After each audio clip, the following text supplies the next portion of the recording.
तो ये पासे का क्वेश्चन है जिसमें देख के बताना कि कौन सा संभव पासा है, यानी इसको हम लोग फोल्ड करेंगे और फोल्ड करने के बाद देखेंगे जिसमें से कौन सा पासा करेक्ट हो सकता है। ठीक है, तो पासे का कुछ है बेहतरीन जो है ट्रिक्स है वो जानना जरूरी है। देखिए कोई भी जो विपरीत होता है वो समाधान जो है यहाँ दिखाई नहीं देगा, विपरीत वाला कभी दिखाई नहीं दे सकता है। जैसे W का विपरीत हो गया एन और T का विपरीत हो गया के, ये दिखाई नहीं देंगे। ठीक है, अगर दिखाई देते तो पासा नहीं है। जैसे यहाँ पे देखते हैं एंड और ये हो गया एम, इसका विपरीत हो गया एम। चलिए यहाँ चेक करते हैं, एंड और एम दिख रहा है, ये दोनों विपरीत जो है दिखाई दे रहे हैं, तो ये जो संभव नहीं है। यानी क्वेश्चन में क्या पढ़ रहा था, जे विकल्पों में से कौन सी आकृति संभव नहीं है, तो ये तो संभव नहीं हो सकता है।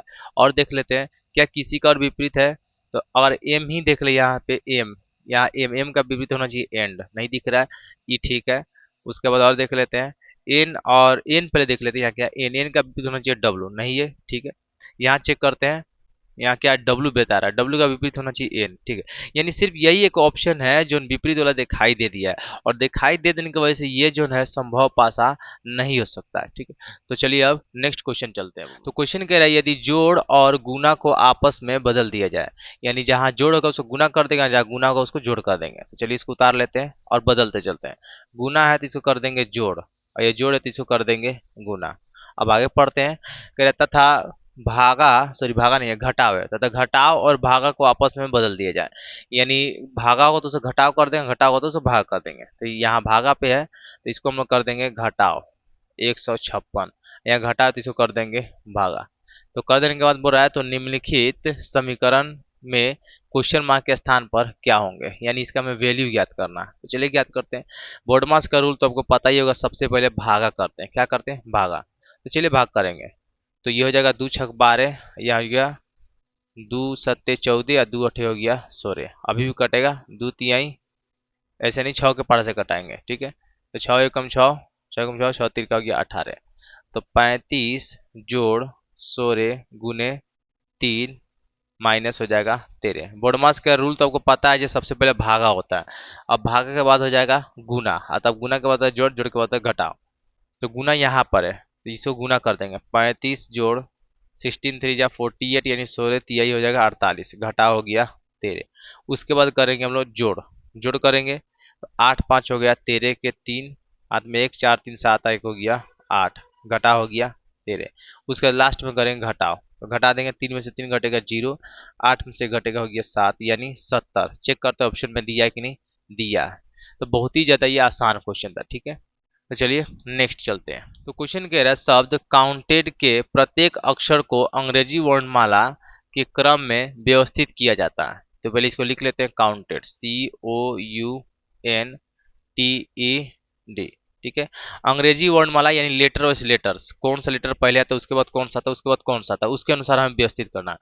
बाएं से चौथा, यानी पहले इसको व्यवस्थित कर लेते हैं। तो सबसे पहले इसमें क्या होगा, पहले इसका प्लेस वैल्यू लिख लेते हैं, आसान हो जाएगा। सी आ जाएगा 3 पर, ये आ जाएगा 15 पर, यू हो जाएगा 21 पर, ये हो जाएगा 14 पर, टी जो है 20 पर, ये 5 पर, ये हो गया 4 पर। इसमें सबसे पहले कौन होगा? 3 होगा, यानी सी हो गया। उसके बाद 5 यानी ई हो जाएगा, और उसके बाद सॉरी ई नहीं होगा, डी होगा, डी हो जाएगा। उसके बाद हो जाएगा ई। ठीक है, उसके बाद देखेंगे तो ये 14 यानी हो जाएगा एन। उसके बाद हो जाएगा ओ, ओ के बाद हो जाएगा टी, और उसके बाद हो जाएगा यू। ठीक है, तो ये कर लेने के बाद गिन लेंगे 1 2 3 4 5 6 7, 1 2 3 4 5 6 7, 7 हो गया। उसके बाद बाएं से चौथा, बाएं से चौथा यानी यहाँ से 4 नंबर, 1 2 3 4, ये हमारा 4 नंबर चौथा हो गया अक्षर। और दाएं से दूसरा अक्षर, यहाँ से दूसरा 1 2, यहाँ से हो गया दूसरा अक्षर के बीच अंग्रेजी वर्णमाला, इस दोनों के बीच यानी एन और टी के बीच बोल रहा है, एन और टी के बीच अंग्रेजी वर्णमाला श्रृंखला में कितना अक्षर आएंगे, यानी इसके बीच कितना को अक्षर आने वाला है। तो आप पता करिए इनके बाद क्या आता है, ओ आता, पी आता, क्यू आता, आर आता, एस आता, उसके बाद क्या आता है टी। तो इस एन और टी के बीच इतना सारा जो है लेटर आता है। ये कितना ठू आ रहा है? 1 2 3 4 5 गो आ रहा है, 1 2 3 4 5, ऑप्शन में देखिए 5 दिया है। तो आशा कर आपको समझ में आया होगा। चलिए नेक्स्ट चलते हैं। तो ये कैलेंडर क्वेश्चन है, देखते हैं क्या कह रहा है। कह रहा है यदि कोई वर्ष लीप वर्ष ना हो तो उस वर्ष का अंतिम दिन और उस वर्ष का पहला दिन किस प्रकार संबंधित है। देखिए लीप वर्ष पहले समझते हैं। लीप वर्ष में हमेशा 2 दिन बढ़ता है और सामान्य वर्ष में हमेशा 1 दिन बढ़ता है। लीप वर्ष में हमेशा 2 दिन बढ़ता है, सामान्य वर्ष में हमेशा 1 दिन बढ़ता है। और कुछ जो है एज्यूम कर लेते हैं, जैसे मान लेते हैं जनवरी हो गया, जनवरी का ये हो गया 31 दिन, ठीक है, ये क्या हो गया जनवरी का 31 दिन। उसके बाद हम मान लेते हैं फेब्रुआरी, फेब्रुआरी मान लेते हैं इसका पहला दिन, ये हो गया 1, ठीक है। तो इस दिन में मान लेते हैं ये सोमवार है, इस दिन में क्या है सोमवार है, तो इसका फरवरी का जो 1 दिन 1 तारीख है वो भी क्या होगा सोमवार ही होगा, क्या होगा सोमवार होगा। क्यों होगा, क्योंकि लीप वर्ष नहीं बोला। अगर लीप वर्ष रहता तो हम 2 दिन एक्स्ट्रा करते, लेकिन लीप वर्ष नहीं बोला है, समान वर्ष बोला है, ठीक है। यानी सेम सेम ही आएगा, क्या आएगा सेम आएगा। सोमवार अगर इस दिन होगा तो इस दिन क्या होगा सोमवार ही होगा। तो ऑप्शन देखते हैं, कह रहा है पहला दिन रविवार, अंतिम दिन शनिवार, नहीं हो सकता है, सेम सेम नहीं है, ये नहीं होगा। पहला दिन मंगलवार और अंतिम दिन शनिवार, ये भी नहीं हो सकता है। पहला दिन रविवार, अंतिम दिन शुक्रवार, ये भी नहीं हो सकता है। लास्ट में कह रहा वे एक ही है, वे एक ही है, ये बिल्कुल सही होगा, एक ही होंगे, ठीक है। तो आशा करें हम समझ में आया होगा। नेक्स्ट चलते हैं अब।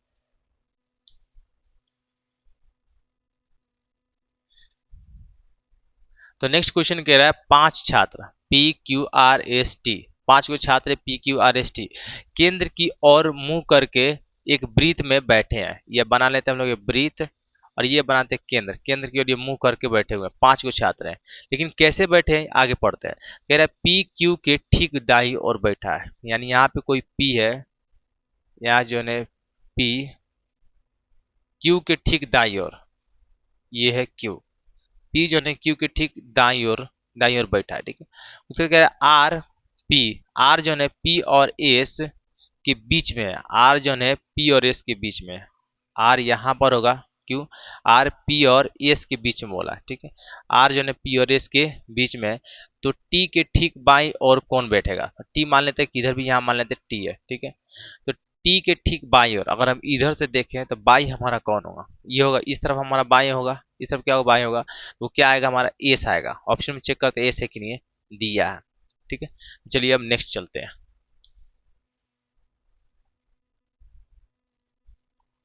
तो ये फिगर का क्वेश्चन है, जिसमें कह रहा है कि दी गई आकृति श्रृंखला में अगली आकृति ज्ञात करें। अगली आकृति कह रहा है ज्ञात करने के लिए, बहुत ही इंटरेस्टिंग है, देखेंगे यहाँ पर कुछ ना कुछ अलग होगा इनमें, क्या अलग है यही गौर करते हैं।